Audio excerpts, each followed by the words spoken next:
আমাকে এখানে কেন ডাকছো? আপনি কি কাজটা ঠিক করেছেন? ঠিক করে নি মানে? কি ঠিক করে নি? যা করছি ঠিকই করছি। আপনি আমাদের জন্য আপুর বিয়েটা কেন ভাঙলেন? আমি বিয়ে ভাঙিনি।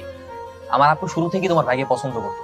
এই বিয়েতে তার কোনো মতামত ছিল না। আমি তোমাকে পছন্দ করতাম, তাই আপুর অপছন্দ থাকা সত্ত্বেও আপুকে তোমার ভাইয়ের সাথে বিয়ে দেওয়ার জন্য রাজি করাচ্ছিলাম, যাতে তাদের এই বিয়ের সম্পর্কটার জন্য যাতে আমাদের প্রেমটা হয়। কিন্তু তুমি তো আমাকে রিজেক্ট করছো। রিজেক্টই যখন করছো, তাদের বিয়েটা না হোক।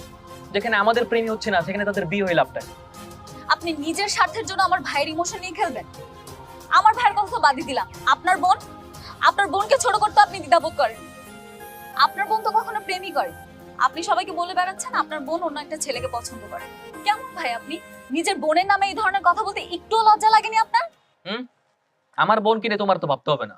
এতই যখন বুঝো, তাহলে আমার সাথে প্রেম করো না কেন? তুমি রাজি হলে তো সবকিছু ঠিক হয়ে যায়। আসো আমরা প্রেম করি। হ্যাঁ, আপনার মতো স্বার্থপর ছেলেকে আমি কেন, পৃথিবীর কোনো মেয়েই ভালোবাসবে না। যে ছেলে নিজের স্বার্থের জন্য নিজের বোনকে ছোট করতে দ্বিধাবোধ করে না, সেই ছেলেকে পৃথিবীর কোনো মেয়ে ভালোবাসবে না।